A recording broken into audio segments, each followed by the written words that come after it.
Palma da mão de macumba. Palma da mão de macumba. Vou mexer, hein? Eu não quero nem saber, hein? Tá todo mundo com a velhinha acesa? Olá, tudo bem? Eu preparei uma aula falando quem são o povo da Quimbanda. E eu comecei a rever essa aula e decidi trazer um pouquinho mais de informação. Então eu montei um texto, né, com as informações dessa aula e quero compartilhar essas informações com você, né, fazendo uma atualização dessa aula que já estava criada. Então, para a gente entender um pouquinho, né, quem são o povo que faz a Quimbanda existir, a gente tem que entender esse aspecto de como eles surgiram, né? Então nós começamos a falar sobre a alma, tá? A alma é entendida nas religiões de matriz africana como a essência espiritual do ser humano, aquilo que dá vida, consciência e identidade ao corpo físico. É a centelha divina que nos liga ao mundo espiritual e aos ancestrais, permanecendo viva mesmo após a morte, em constante processo de evolução e transformação. Então, nós devemos entender que a nossa alma é aquela que habita um corpo material, certo? E qual a função espiritual que a alma carrega? A vida é o bem mais precioso que possuímos. Cada minuto vivido é único e irreversível. Não há riqueza, poder ou dinheiro capaz de comprar o tempo que passou. Ele nunca mais retorna. Por isso, viver é um ato sagrado. E compreender esse valor é o primeiro passo da verdadeira evolução espiritual. Ser médium não é apenas incorporar entidades ou participar de rituais. É um caminho de aprendizado, autodomínio e transformação interior. O médium é um instrumento entre o plano espiritual e o plano material. Mas ele não deve transferir para as entidades o que é de sua responsabilidade. Pedir que o guia resolva aquilo que cabe a ele aprender, sentir ou superar, é negar a própria missão espiritual que o médium possui na Terra. Essa missão, né, essa evolução, é preciso que o médium passe e não atribua esse compromisso à sua entidade. As entidades nos orientam e ensinam, mas não podem viver por nós. O propósito da mediunidade é nos ensinar a caminhar com consciência e evoluir, através das escolhas, das atitudes e das experiências da vida. Não é papel da entidade fazer incorporada o que o médium não tem coragem ou capacidade de fazer por si mesmo. Quando o médium permite que a entidade venha à Terra para viver por ele, está abrindo mão da própria vida, permitindo que o guia atue em seu lugar, e assim, nada é aprendido, nada é superado pelo próprio médium. A evolução só acontece quando o médium enfrenta seus próprios medos, cura seus traumas e honra o dom da vida que lhe foi concedido. Quem não respeita a vida não evolui, e quem não evolui repete os mesmos caminhos, pois não há como conquistar o novo permanecendo preso às mesmas atitudes e vibrações de sempre. Assim, a verdadeira mediunidade e consciência E responsabilidade é compreender que o sagrado atua através de nós e não em nosso lugar.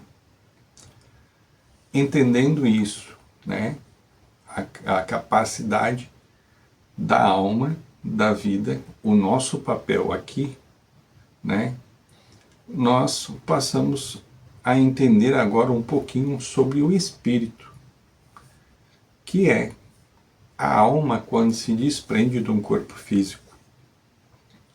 E é a manifestação ativa da alma, aquilo que permanece como consciência após a morte e que vive as experiências da matéria e do mundo espiritual. Carrega consigo essas informações.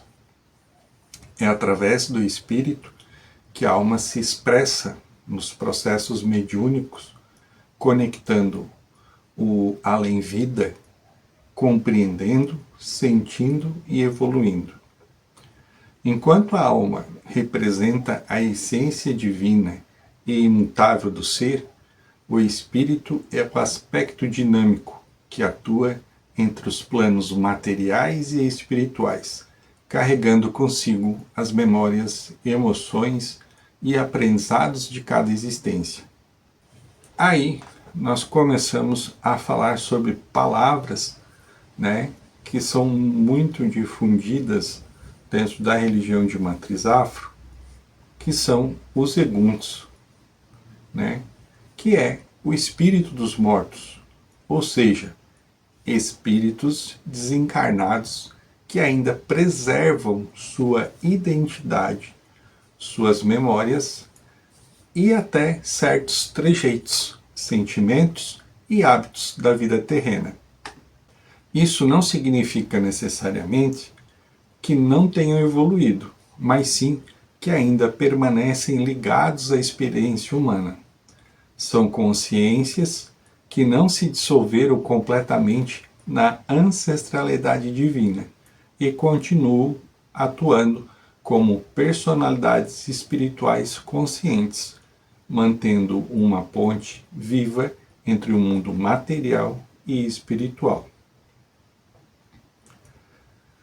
Já o Quiumba representa o espírito que se afastou da luz e que, em determinado momento, foi egum e aprendeu a atuar no mundo espiritual sem seguir o seu processo natural de evolução, inserindo-se de forma indevida em determinadas falanges espirituais, se passando por.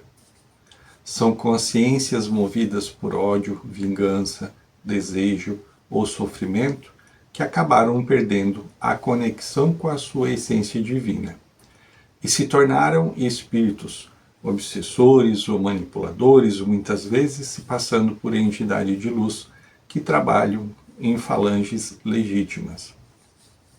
Isso não significa necessariamente o mal em sentido absoluto, mas sim em um estado de desequilíbrio vibracional e moral, no qual o espírito se mantém preso às vibrações densas da matéria e às ilusões do poder. Então, a partir desse processo, nós adentramos a falange, que é uma verdadeira escola espiritual. Quando um espírito, seja ele um egum ou até mesmo um quiumba, que acabamos de ver, alcança o grau de evolução necessário, ele deixa de atuar como uma consciência isolada e passa a integrar uma falange, que é um agrupamento energético de espíritos que vibram na mesma sintonia e trabalham sobre a mesma linha de força. Nessa nova etapa, esses espíritos passam a atuar em conjunto com seus médios, especialmente aqueles com os quais possuem ligações ancestrais, o que permite uma conexão mais fácil e harmônica, devido à semelhança vibracional existente entre ambos. Nesse processo, o espírito abandona a identidade terrena e passa a vibrar dentro da egrégora e da falange, assumindo um nome simbólico e coletivo, como por exemplo Tranca-Rua, Sete Encruzilhadas, Tatamulambo, entre outros.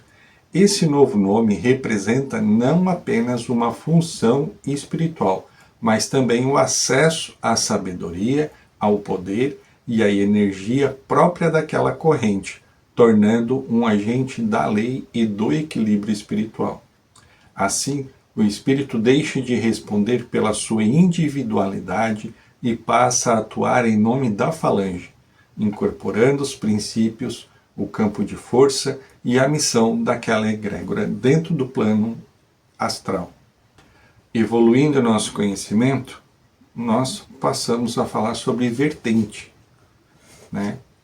Então nós falamos sobre Egum, falamos sobre Quiumba, anteriormente falamos sobre almas, sobre espíritos, adentramos a falange que rege tudo isso que acabamos a falar, e agora vamos falar de vertente, ampliando um pouquinho mais, que é uma faculdade espiritual, tanto para os médios quanto para os guias, pois é ela que organiza os trabalhos, condutas e aprendizados dentro de uma casa ou terreira.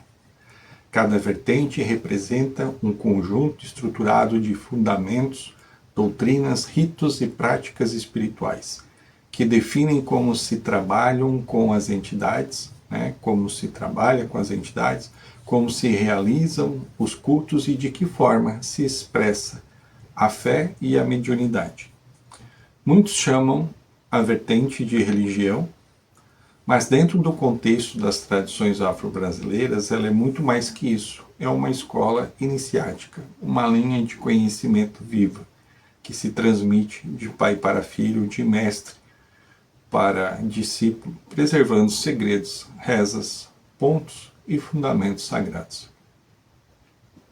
A vertente é o que mantém a harmonia entre o mundo espiritual e o mundo material, garantindo que cada médium e cada guia atue de forma alinhada à sua missão e à vibração do terreiro a que pertence.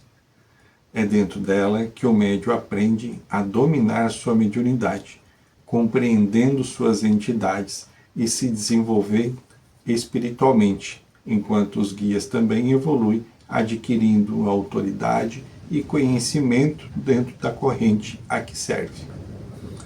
Assim podemos dizer que a vertente é a espinha dorsal de uma casa espiritual, a força que sustenta o ritual, orienta os caminhos e mantém viva a tradição passada pelos ancestrais. Vamos agora saber como que surgiu a Quimbanda. A Quimbanda é uma tradição espiritual afro-brasileira, o que significa que não é uma religião africana, mas sim uma criação espiritual nascida em solo brasileiro, formada pela fusão de diferentes saberes e crenças trazidos de outros continentes. Ela surge do encontro entre os cultos africanos de origem banto, as práticas espirituais indígenas e as influências mágico-religiosas europeias do período colonial. Esses elementos não foram apenas adicionados à Quimbanda, eles foram absorvidos e transformados dentro dela, dando origem a uma forma única de culto, profundamente enraizada na realidade espiritual e social do povo brasileiro. Assim, a Quimbanda não foi trazida da África, mas sim germinou no Brasil, como uma resposta espiritual à vida, às dores e às lutas de um povo que precisava de um caminho próprio e de conexão com o sagrado. Enquanto o candomblé se estruturava em torno dos orixás e de uma religiosidade mais ritualística e hierárquica, voltada à preservação das nações africanas, a Quimbanda manteve um caráter mais discreto e mais direto, popular e independente, voltado para a magia prática, o culto aos espíritos ancestrais, Eguns, e aos espíritos de encruzilhadas, como Exus e Pombogira, que atuam na defesa, na transformação e no equilíbrio das energias humanas. Desta forma, a Quimbanda se consolida como um caminho espiritual brasileiro, nascido da mistura e da resistência e da sabedoria ancestral. Uma tradição que fala diretamente ao espírito humano, sem intermédios, sem dogmas e com profundo respeito à força dos ancestrais e da liberdade do ser. Então, quem é Exu? Dentro das tradições de matriz africana, existe uma diferença essencial entre Orixá Exu, originário da África, e o Exu da Quimbanda, também conhecido como Exu Catiço. O Orixá Exu é uma força divina primordial, o Senhor dos caminhos e da comunicação, aquele que abre e fecha os portais, que leva as mensagens dos homens aos orixás e dos orixás aos homens. Ele representa o movimento, o princípio da vida e da transformação. É energia pura, não é um espírito humano, mas sim uma divindade viva que atua em todos os planos da criação. Já o Exu de Quimbanda, chamado popularmente de Exu Catiço, é um espírito humano que já viveu na Terra, passou por experiências de dor, aprendizado e superação, e após sua evolução espiritual, adentrou numa falange de trabalho dentro da linha de Exu. Esses espíritos têm o umbral como campo de atuação e morada espiritual, não como condenação, mas como local de serviço e auxílio. É lá que eles trabalham, amparando outras almas perdidas, resgatando espíritos sofredores e evitando que os encarnados repitam os erros que os levaram à dor. Sua missão é justamente impedir que outras almas tenham morada no umbral após o desencarne, ajudando na limpeza e na evolução espiritual de cada pessoa. Por isso, cada Exu Catiço é único. Ele traz consigo a personalidade, a vivência e o aprendizado da existência que teve. Mesmo que dois espíritos trabalhem sob o mesmo nome simbólico, como Exu Tranca-Ruas, Exu Sete Encruzilhadas, eles não são os mesmos espíritos, mas vibram dentro da mesma falange e energia espiritual. Assim, é impossível falar em parentesco entre entidades. O fato de um Exu e uma Pombogira usarem nomes semelhantes, como Zé Navalha e Maria Navalha, não significa que sejam marido e mulher, tampouco que possuam filhos espirituais como Mirim Navalhinha. Esses nomes são vibrações simbólicas que representam um tipo de energia, o campo de atuação e sabedoria da falange a quem pertencem, não a laços de família ou de sangue espiritualmente literal. Cada entidade é uma consciência individual dentro de uma egrégora coletiva, e o nome que carrega é apenas a chave vibracional que conecta ao seu campo de trabalho dentro da Quimbanda. Portanto, Exu não é o demônio, não é um espírito sofredor, ele é o guardião dos caminhos, o mestre da transformação e o protetor das encruzilhadas, aquele que trabalha na sombra para que a luz possa brilhar.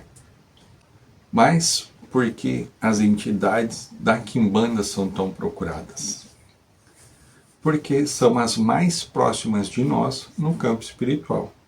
Elas habitam o umbral, que é o primeiro plano que todo espírito atravessa após o desencarne. O espaço de transição entre matéria e os planos mais elevados. Lá os Exus, Pombogiras e Mirins atuam como guardiões e trabalhadores da lei, amparando espíritos recém-desencarnados, resgatando almas perdidas e intervindo na vida dos encarnados sempre que necessário. Esses espíritos destacam porque lembram-se das experiências humanas. dos desejos, das vontades, dos prazeres e das dores da vida material. Por isso, compreendem profundamente as necessidades das pessoas e têm a força necessária para atuar diretamente na realidade, abrindo caminhos, desatando nós e cobrando o que é devido no campo da justiça espiritual. São entidades que não trabalham apenas com o amor, mas com a verdade, a justiça, e por isso são suas ações firmes, diretas e rigorosas. Infelizmente, o ser humano ele é muito hipócrita em sua relação com o sagrado. Busca o carinho e a leveza das entidades, né, de outras linhas, e quando desejam um conforto e consolo, procuram, né, de forma contrária à força e ao rigor da quimbanda quando querem vingança, correção ou resultado imediato. A verdade é que muitos não buscam as entidades para evoluir, mas apenas para satisfazer seus desejos pessoais. Querem solução, mas não transformação. Querem vitória, mas sem mudança interior. Contudo, as entidades da quimbanda não estão aos serviços da vaidade humana. Quem se aproxima da quimbanda com respeito, fé e verdade, encontra nela um caminho profundo de autoconhecimento e libertação.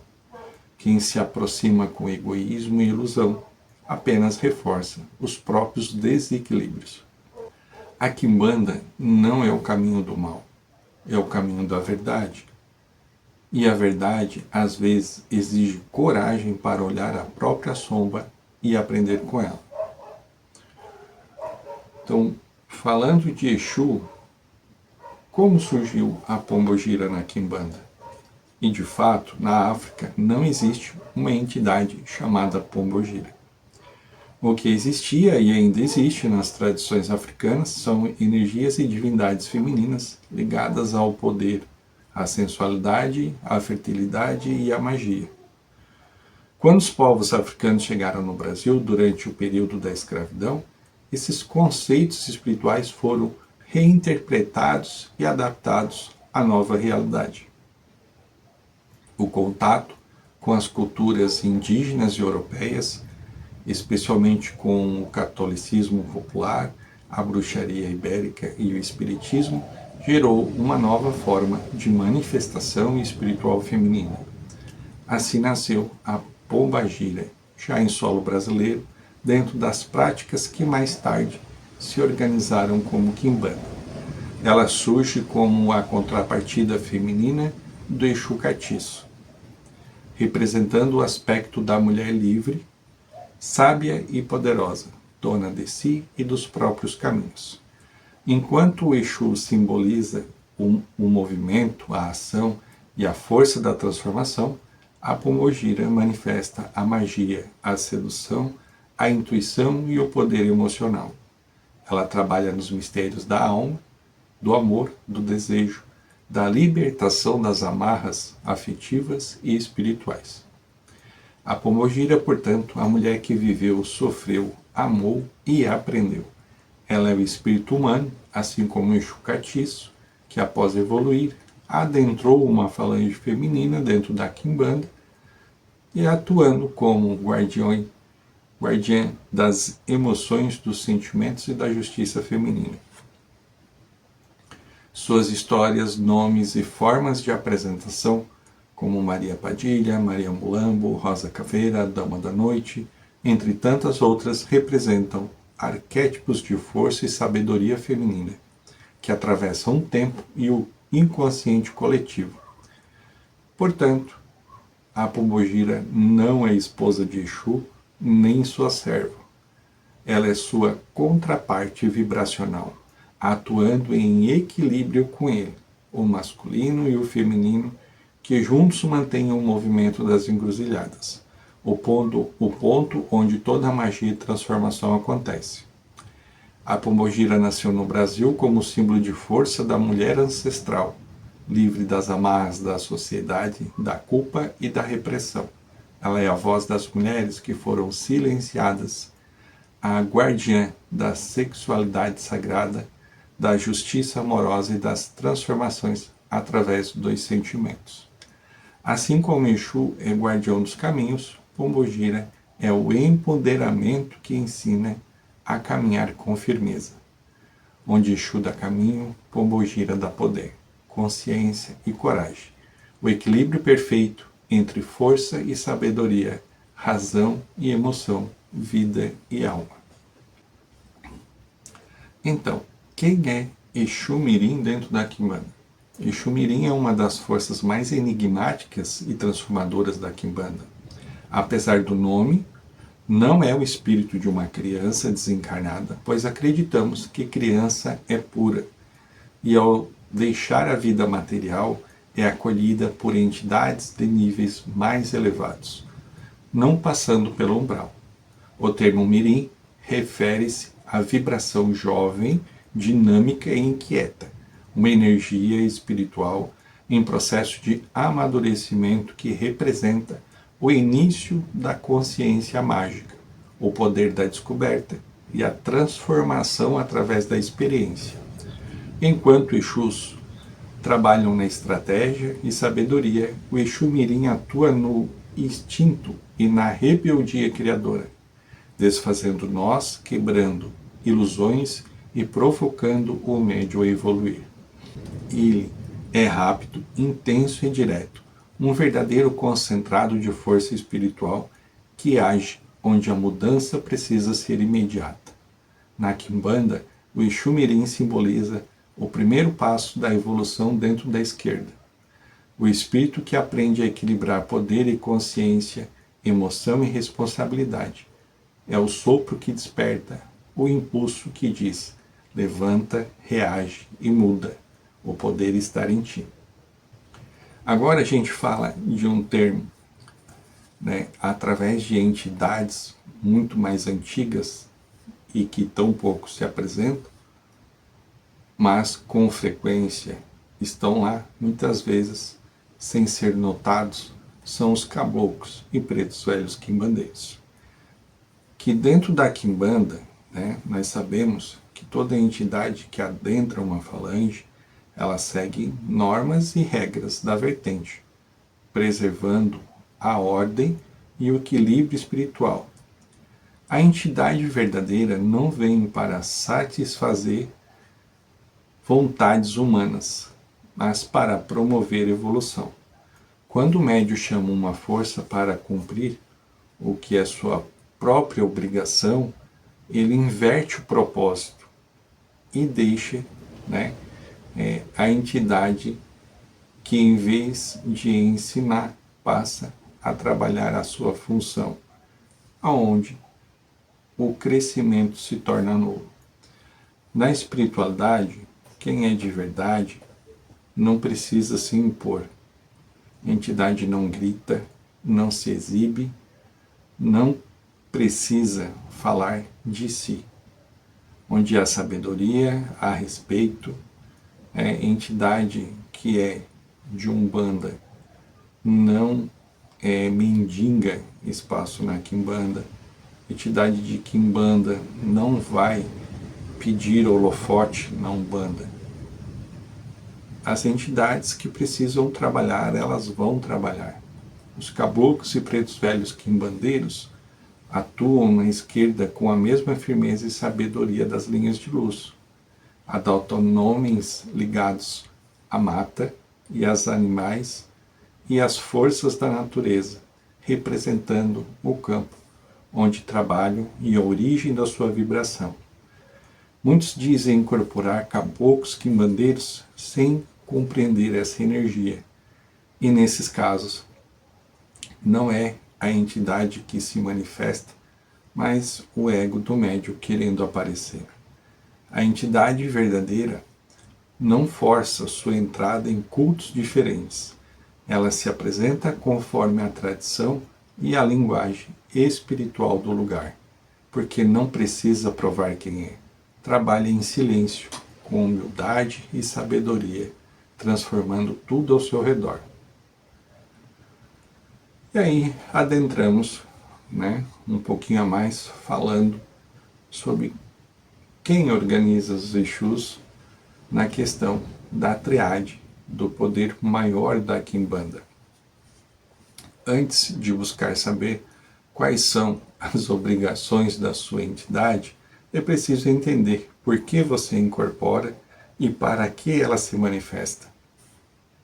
Muitos se escondem através do nome de Exu para justificar vícios e vontades humanas, dizendo que é a entidade que fuma, que bebe ou fala, quando na verdade é o próprio médium se perdendo no propósito. A Quimbanda não é palco de vaidade, é um caminho de poder, responsabilidade e autoconhecimento. Seu reino está no umbral, o espaço entre os mundos onde o espírito trabalha com as forças da transformação e da libertação.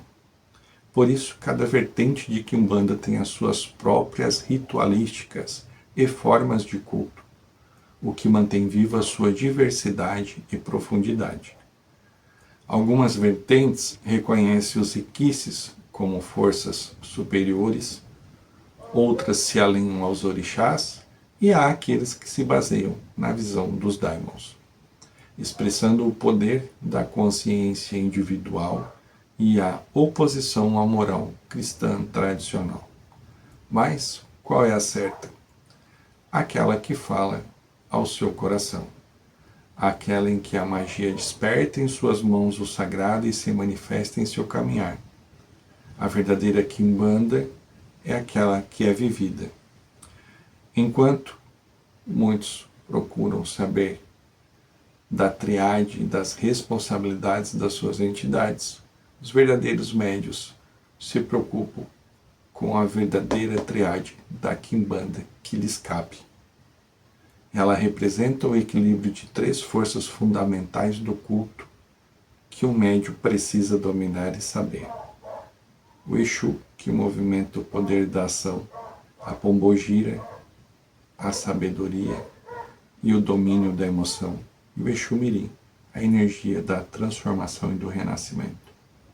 Juntas essas forças sustentam o reino da esquerda, um grande poder da Quimbanda, que é a consciência desperta, capaz de transformar trevas em luz, medo em coragem e matéria em espírito. Vamos ficando por aqui. Qualquer dúvida aí da nossa aula, a gente aguarda os comentários.